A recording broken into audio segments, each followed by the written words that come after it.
We've got a night of great music here, listening to the songs of Kristofferson, a 2016 show with a lot of his fans who also then became performers, largely, I'm sure, inspired by him. I'm Michael Hibblen. We're in the Arkansas PBS studios. Thank you for tuning in. We'll see Kris here in just a bit. It's a great show, more poignant now that we lost Kris last fall, but we'll be showing, we'll get to him in just a bit. But concerts like these are a staple of what we bring you here on Arkansas PBS. And we hope you'll show your support this evening. With me is Philip Martin from the Arkansas Democrat-Gazette. We'll be talking with him more, and we'll be asking for your support. So stay with us here as the evening progresses. Kris Kristofferson was one of my role models, and I'm just the right age to have watched him on Johnny Cash, the Johnny Cash show in 1969, when he used to come on, and he was kind of stiff and kind of stage frighty, and he would be playing the guitar, and they would keep his hands in the shadows because he wasn't really playing the guitar. The guy behind him was, the studio session musician was playing the guitar part, and he would sing in this croaking frog-like voice. He would, have this halting sort of, but he sang with this vitality and this sort of authenticity that was unusual, and it was sort of unique to people who were doing what they call country music then, because country music in the late 60s, aside from, maybe Johnny Cash, and maybe was slick, and it was cosmopolitan, countrypolitan, and it was like sentimental, and it was like everything that Kris Kristofferson wasn't, because Kris Kristofferson comes out and he's this kind of hippie-ish, ex-Army intellectual. I mean, he really was an Oxford, a Rhodes Scholar. He really did have an appointment to teach at West Point, and he really did throw that off to go be a janitor in Nashville so he could pitch songs to Johnny Cash. And if it hadn't been for Kris Kristofferson, I don't think I ever would have picked up a guitar. I don't think I would have ever attended to country music, like I did. I think that he had a real effect on the trajectory of my life, the life of, millions of people. And his passing last October. Yeah, it really, celebrity deaths don't hit me hard. That one hit me hard. It was like, we don't have Kris Kristofferson in the world anymore. We don't have this icon of this sort of masculine intellectual. We don't have that poet, that riddle-speaking poet in the world anymore. Is there a program you'd like to watch again? Maybe a performance you didn't get a chance to see? Well, now you can with PBS Passport, a terrific member benefit that lets you stream more than 1,000 hours of PBS and local programming on your computer or through the PBS app on your phone, tablet, smart TV, or streaming device. All your favorites wherever, whenever you want. And with your qualifying contribution, you'll help make the great programs on this station possible. So reach out to the number on your screen or go online and get your PBS Passport today. So we do hope you'll show your support this evening as we celebrate the music of Kris Kristofferson. I think the only time I got to see Kris play live was 2011 when Arkansas State had the first fundraising concert to restore the Johnny Cash Boyhood Home in Dyess. And not only did he perform at the concert, but he also spoke at the press conference and talked about just how much Johnny Cash meant to him and how important this project was for him. To see the boyhood home that Cash talked about so much throughout his life restored by Arkansas State University. And it was just such a treasure to see that, and then to see him perform at that show. Well, it's obvious that he wouldn't have had a career without Johnny Cash. I mean, Cash recorded, Sunday Morning Coming Down, '69, before it came out on Kristofferson's first album. It won country, music song of the year. He had some success with other. I mean, Roger Miller was an early adopter, and a few other people. Roy Drusky did Jody and the Kid, and a few things. But Cash actually pushed him to be a performer. On the liner notes to Kristofferson, Cash talks about how Kris didn't really he just wanted to be a songwriter.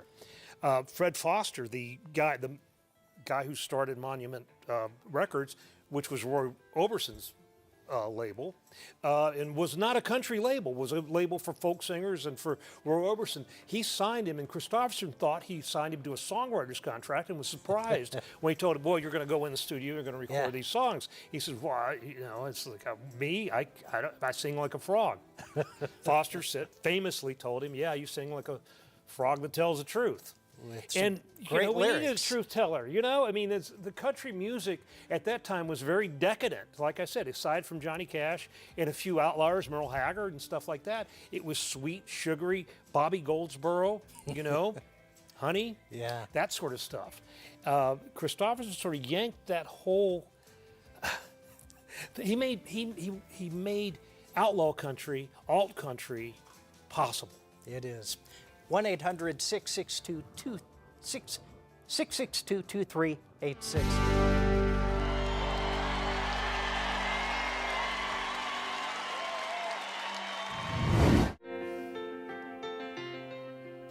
Yeah, to beat the devil. Drink his beer for nothing. Oh, that's a wonderful song off that first album, that Kristofferson album. Yeah. We're enjoying some of the great songs of Kris Kristofferson, and hope you are too. We've got another segment coming up, and that's when we'll finally see Kris come out and join the show. Yeah. This show from 2016, and hope you're enjoying this. We're going to talk more about Kris Kristofferson in just a minute, but want to say if you are enjoying this, we hope you'll show your support. We've got our phone volunteers over here. It's kind of quiet. They'd sure love to talk to you. And you could show your support for Arkansas PBS by giving them a call, 1-800-662-2386. You can also go online, myarkansaspbs.org. As said, some more great music ahead, so we hope you'll stay with us and show your support.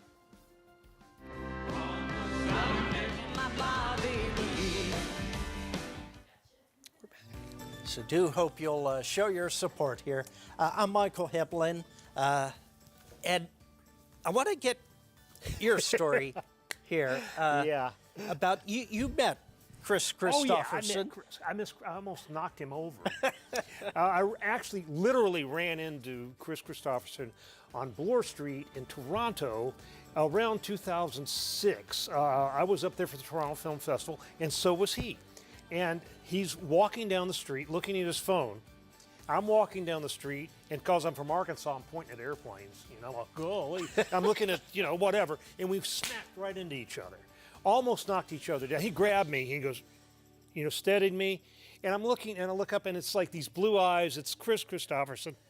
So you recognize him instantly. Yeah, of course I recognize him. But it's like, okay.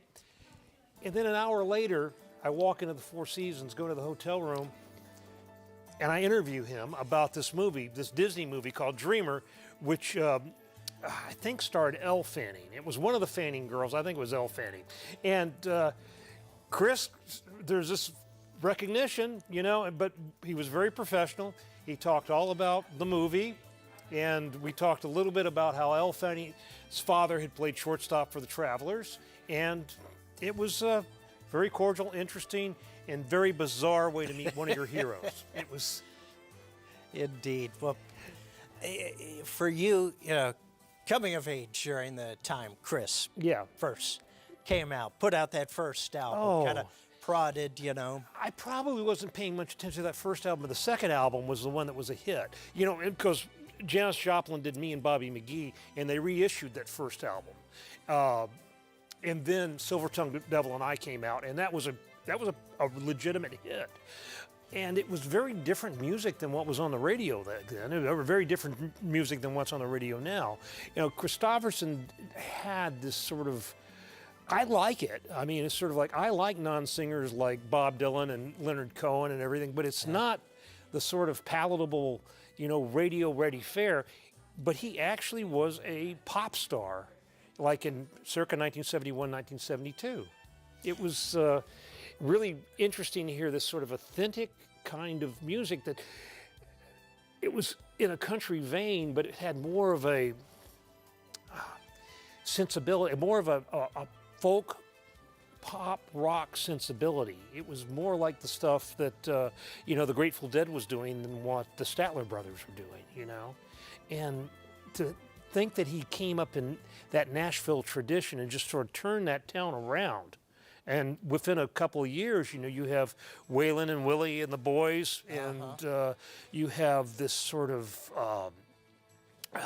Nashville Renaissance, which we now call outlaw country. Right, right. It's Well, we'll talk more about this about here, it, yeah. but hope you'll show your support. Thanks for those who are calling 800-662-2386. Sustaining membership is an easy and convenient way to support the programs you love. Call or go online to start your sustaining membership now. And you mentioned, we just saw Passport, and you mentioned the Highwaymen, the 1993 show, Nassau Coliseum, with the four of them, is available on Passport. Something great to go back to. One of the songs we just saw, Roseanne Cash, Loving Her Was Easier. That's a master class. I mean, I'm a little background. I am a songwriter. I've had a little bit of success with it. I've got a track on the next John Harrison album. Anyway, but Kristofferson is like this amazing. Because people think that it's like poetry, but it's not like poetry. It's got a different level. It's like playing it's like three-dimensional chess. And if you take like the opening line of Loving Her Is Easier Than Anything I'll Ever Do Again, it starts out, I have seen the morning burning golden on the mountain in the skies.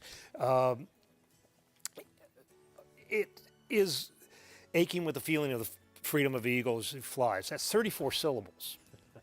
And he's set it against this really easy sort of like, the chords are the basic chords, or basic cowboy chords, G, D, but the sophistication of that line, it's like when you hum the melody, you can feel the same sense of lift and majesty as that eagle, you know? Yeah.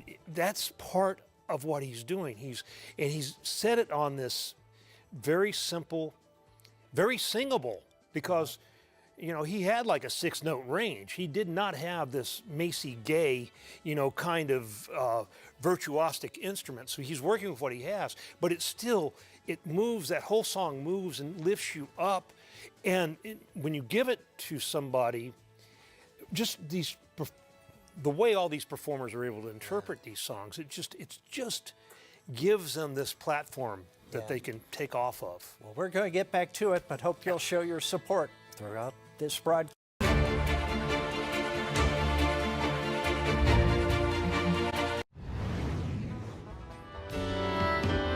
Jesus, my soul's in your hand.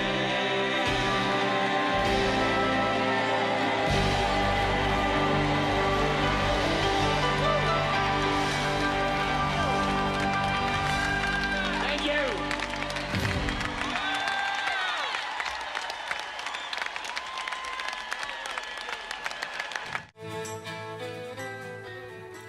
Kris Kristofferson show from 2016. Amazing. Why me? I'm Michael Hibblen with Philip Martin. We've just been taking in this show throughout the evening, and we'll talk more, but just want to remind everyone why we're here tonight. It's for your support. If you appreciate what you're seeing tonight, just this amazing music from one of the masters. Not only country music, but just songwriting. We hope you'll call, show your support, 800-662-2386. Our phone volunteers are here. It's kind of quiet Hope you'll show your support if you appreciate what you've seen tonight. You can also give online, myarkansasPBS.org. And you can also get, for a premium, you can get the DVD of what you just saw, got a CD. We'll tell you more here, so hope you'll stay with us. And thanks to those of you who are calling right now. We really do appreciate your support. Yeah. Philip? It's ringing. We saw Sunday morning coming down, Why Me, Lord? God. Talk about faith and redemption with Kristofferson. Yeah, I mean, it's the religious aspect to his. I don't know that Kristofferson was a church-going Christian or something, but he has that element in his songs, that sort of spirituality, and it's one of his albums. Jesus Was a Capricorn.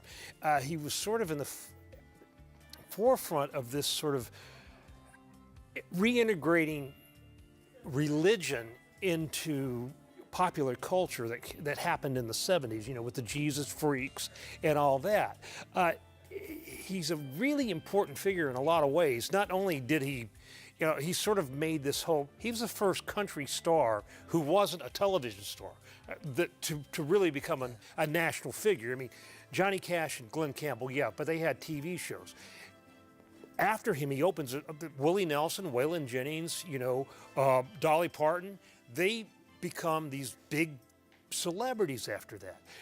The whole conversation broadens, and we have people talking. I mean, in his way, he's just as important as Bob Dylan in changing the way that people regarded popular music, because Dylan made it okay for adults to sing rock and roll. Kristofferson made it okay for people to talk about things in real terms, about the working man.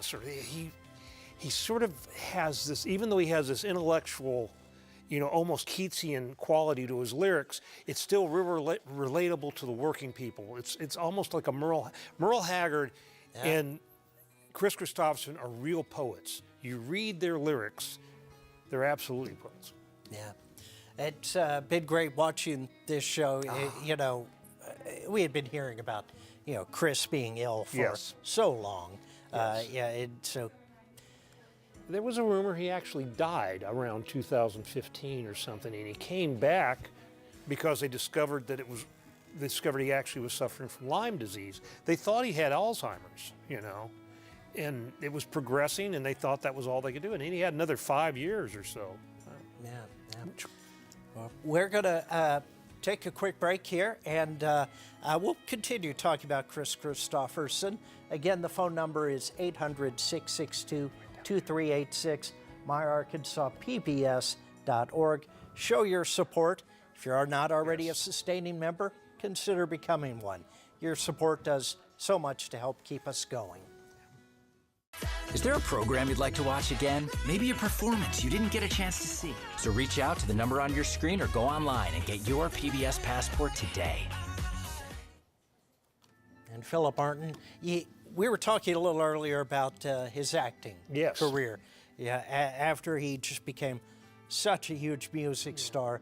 How did that, what was the impact of that, other than maybe separating him from the music somewhat? Well, in a way, I do think that it took away from his songwriting because he was doing other stuff that was more lucrative, but he became this real sort of icon of like this sort of male, intelligent masculinity that had this sensitive side to it. I mean, you see him in Alice Doesn't Live Here Anymore. He's great in that movie, and he's great in that movie because he's well cast in that movie, because he's playing somebody who I sense is a lot like the real Kris Kristofferson. I think that, some actors work on presence, and some are like Gary Oldman that just transform themselves into things. He was not a Gary Oldman type actor. He was more of a John Wayne type actor, and that he always played a version of himself, but he had a real presence, and he had those startling looks. I mean, those blue eyes, that sort of, physique, that's, that sort of compact, tight energy, and it comes through. A Star is Born was regarded as a flop when it came out. It was regarded as a risible, ridiculous movie. But I actually like it. And if you go back and watch it, and you have these two icons, Barbra Streisand and Kris Kristofferson, and neither of them are very well suited to singing the music that's in them. Neither one of them are actual rock and roll singers, which is what they try to do in that album, in that movie. Yeah. But if you ironically, you take the music away from that, and I actually think they're two really good performances there. And I think that A Star Is Born, if you like the Lady Gaga, Bradley Cooper version, go back and watch that. Just go back and see what you think. Yeah. Well, we'll be moving on to our next program here soon, but any final thoughts here? Just a few seconds left. Yeah, we throw around the word icon a lot, and it really, it just means famous person. It doesn't really apply in this place. Kris Kristofferson had this energy, had this sort of, and he was in his 30s before he became, Kris Kristofferson, before anybody knew who he was. He emptied ashtrays during Blonde on Blonde when they were recording that session. Dylan, yeah. And he sort of like made himself into this, superstar, into this person who transcended. How do you say that in 10 seconds? There's not going to be another one. You won't see that again.